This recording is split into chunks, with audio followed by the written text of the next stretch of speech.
It was a Tuesday night around 11 p.m. in 2013, and I was walking down a dimly lit street at night on my way home from work. My car had been in the shop, so I'd been forced to walk 3 miles home every day. The walk was barely an hour, so I was home before midnight. I live in a small town in southern Indiana, so after 10 there's rarely any cars on the road.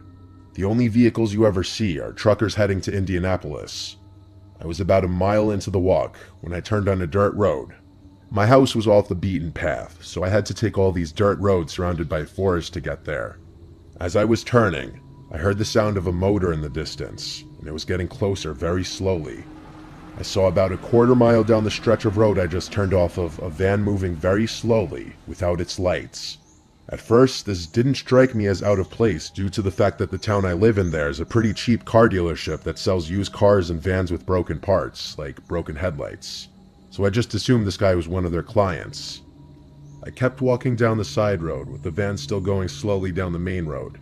About 5 seconds later, I jumped when I heard the sound of the van roar, and it sped up really fast, except now it had its lights on. I was startled, but not worried. This was until the van got closer to the turn for the side road. About 500 feet away from the turn, the van turned off its lights again and slowed down. Now I was officially creeped out. I didn't want to seem startled, so I just walked faster down the road. I kept turning back constantly to see if I was being followed. Then my suspicions became reality as I saw the van turn onto the dirt road. I was only about 500 feet from the van, so I started to walk a lot faster. I didn't want to look back, but I did just to be safe, and what I saw frightened every bone in my body. I saw the van there, stopped with both the passenger and driver's doors open. At this point, I ran for my life down the dirt road. I heard what I'm positive was a gunshot not far away, and I really thought this was how I was going to die. I made a quick turn into one of the surrounding forests and hid behind a big rock. I heard what sounded like a middle-aged man not far away say, "I think she went into the woods." And then, to my horror, what sounded like 3 young girls, with one of them responding, "Okay sir, I'll see if we can find her." Now I wasn't fearing for my life. I was worrying I was going to be forced into whatever sick group this was. I was covering my mouth, trying not to make any sound, when I heard the man say, "Whoever finds her doesn't have to drink the blood tonight." A million thoughts ran through my head. Is this some sort of satanic cult? Are these girls kidnapped? Will I become one of them? I spent what felt like an eternity sitting behind a rock being scared of any sound that I could hear. Then to my relief, I heard cop sirens nearby. I stayed there just to be safe. When I felt the courage to look from behind the rock, I saw red and blue lights right outside the forest. I ran out screaming for help, and the cops came to me and said, "Ma'am, do you know about this body?" I was confused and said, "What body?" Then I saw in front of the cop car the most gruesome thing I will ever see. It was what looked like a naked young woman, gutted, blood everywhere. There was no van in sight. I then explained everything to the cops. The car, the man, the girls who had to drink the blood. The cops said they'd look into it and were nice enough to drive me home. That night, when I couldn't sleep, I looked out my window to see the van, the same one from before, driving slowly without its lights on down my street. This time I was smart and wrote down the license plate.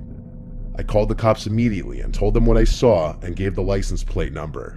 As expected, when the cops came, the van was long gone, but what they told me is what will horrify me to this day. The cops said we checked the license plate number. It's a plate registered in South Dakota.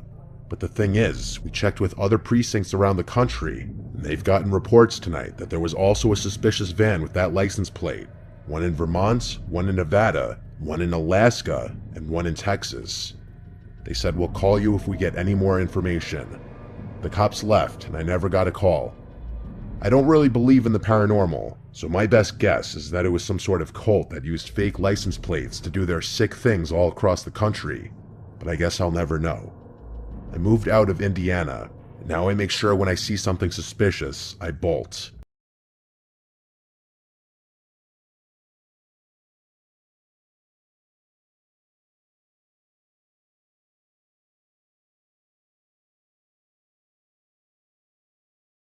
I began subletting a rental house cabin for a couple months in 2023 when my dad and I were bucking heads and I needed to move out.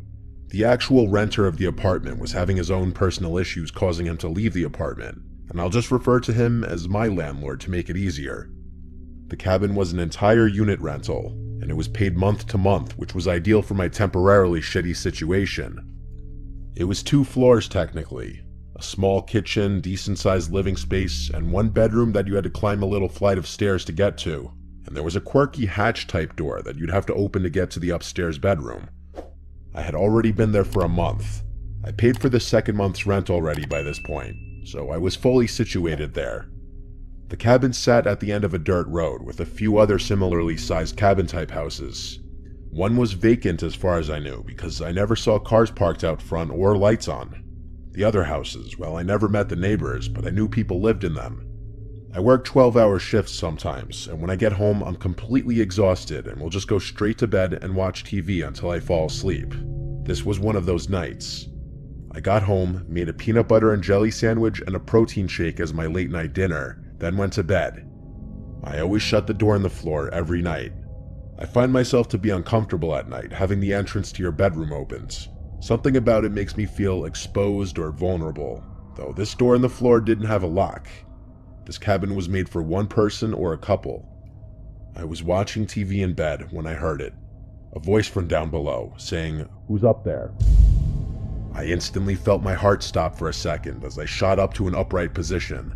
It sounded like it came from inside the house, but it also could have maybe come from outside. I grabbed the TV remote to turn off the TV. I crawled over to look at the circular window above the bed. I didn't see anyone out there, but it was also very dark. I said, "Who's there?"